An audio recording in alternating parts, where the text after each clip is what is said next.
tani familja jote që ti ke krijuar, familja e ngushtë. Po. Diçka që do të quhet familje tipike, apo? Një burr, një grua dhe 2 fëmijë.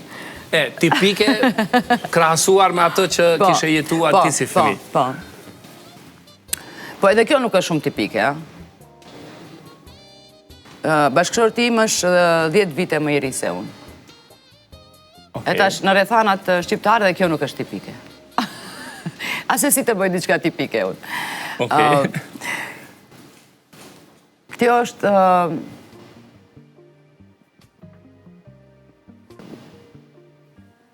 është ditëlindja e parë e djalit, kur unë më jam shtatzane me vajzën.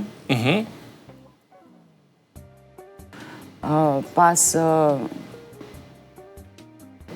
tentativave... Do të fotografia e parë me të kuqe, aty është. Pastaj është edhe vajza dhe djalit. Ditëlindja e parë e vajzës, kjo është ditëlindja e dytë e djalit. Dhe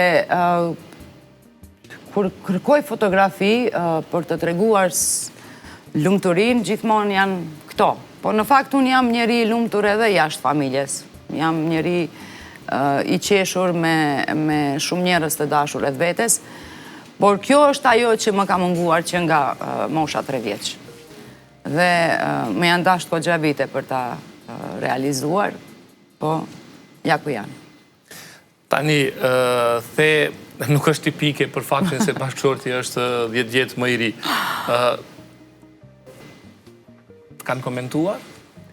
Kanë gjykuar ndoshta edhe për këtë zgjedhje, sepse mosha gjykohet tek ne pavarësisht. Besoj që po.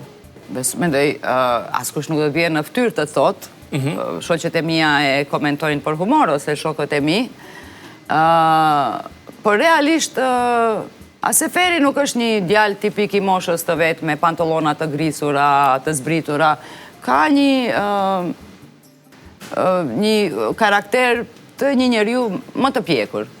Dhe kështu që nuk është se edhe dallojmë shumë sot, po vetë ajo ideja në fillim, wow, 10 ishte si kështu, si diçka shumë e madhe. Po në fillim ju si e përjetuat vetë, ti si e përjetove?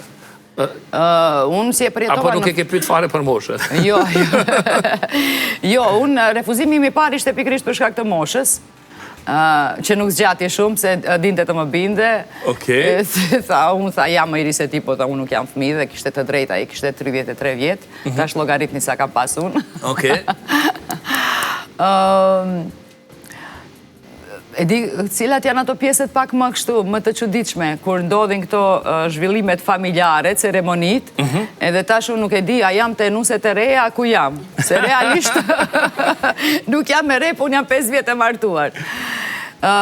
Prandaj them, nuk jemi shumë tipike, por kështu e kam pas të shkruar, asgjë mos jetë tipike në jetën time.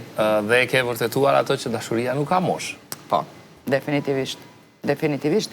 Edhe ajo që unë nuk e di se si mund të shpjegohet në një gjuhë normale, po në gjuhën e popullit që i thuen që është kësmeti. Kismeti, po. Unë me Seferin jam martuar brenda 2 muajsh. Brenda 2 muajsh? Po. Që të më kishte thënë dikush, nuk e besoja për një njeri që kishte aq vjet dhe që bonte aq shumë analiza dhe që paka shumë kisha vendosur të jetoj, të vazhdoj jetën vetë, që dikush brenda 2 muaj çdo ditë ma rrotulloi botën. Aha, kishe marrë një vendim që oke, do t'jetoj vetë? Paka shumë po. Paka shumë po? Paka shumë po. I kisha përgatit gjërat, projekcionin i kisha bërë për t'jetuar vetë. E sheh si është jeta? Çfarë kthesa ka? Kur i sheh këto fotografi tani, marr parasysh fëmirin tënde dhe këtë, ndihesh e përmbushur? Njerëzit të cilët i marrin gjërat si të mirëqëna, të cilat u servohen, nuk e di a u adin vlerën, po dikush tjetër që çdo gjë e ka bërë me shumë mund, me shumë sakrificë, ka pas një mungesë të tmerrshme. Me thënë, ata që kanë qenë bonjak, nuk e di sa vite u duhet në jetë për të harruar që janë bonjak. Nuk shlyhet ajo, do të thënë në çdo frymëmarrje. Nuk besoj se harrohet. Nuk harrohet, atë desha të them, nuk harrohet. Dhe në momentin kur një bonjaku i hipet mundësia të luaj rolin i cili ka munguar, është hynore. është përtej lumturisë, është përtej dëshirave që i ke pas. A i bjen kjo se gjithçka që ti ke dashur atëherë mundohesh. Po. Edhe unë gjithçka që shoh të fëmijët e mi dua të kujtoj çfarë ka mund të ndjej unë në kohën që unë nuk mbaj mend që kam jetuar me nënën time. Bëj kështu krahasime ndonjëherë, e gjej veten duke krahasuar, po nuk e di nëse lumturia për njerëzit që kanë ecuri normale në jetë është këtu, për njerëzit të cilët kalojnë sakrifica të caktuara për ta mbërritur lumturi, ajo është këtu. Intensiteti është më i lartë.